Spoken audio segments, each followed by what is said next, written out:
Maagang namamasada ang jeepney driver na si Rogelio sa rutang Philcoa-Arayat. Ang dating naiuwi niyang 1,000 pisong kita.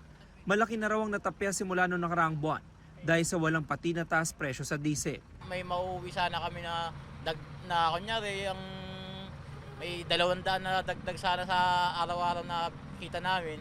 Nababawasan po ngayon kasi nga patuloy yung pagtaas ng diesel. Ganyan din ang sentimiento ni Catalino. Kung minsan napupunta lang daw sa diesel at boundary ang perang naipon niya sa buong araw na pamamasada. Sa amin sana ibalik yung dati para naman uwi namin mayroon naman kahit papaano. Pero ngayon wala, hirap na talaga.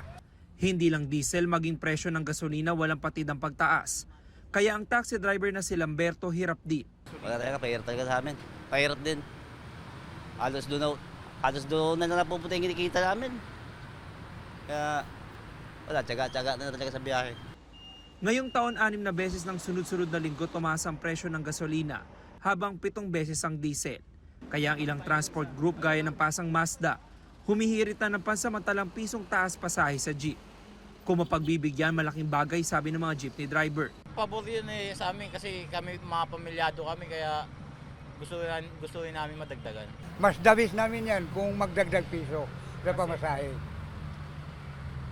Kasi sa ngayon sir, wala ba magdagdag yung diesel tumataas. Tapos yung boundary pa namin mataas din. Ang mga paserong suki ng jeep naiintindihan naman daw kung sakaling kailangan magtaas pasahe. Pabor naman po.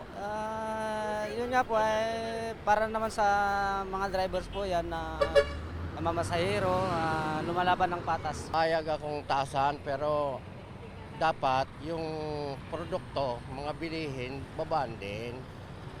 Kasi hindi balance Tataas ang pamasahe, tapos ang bilihin, pataas ng pataas din.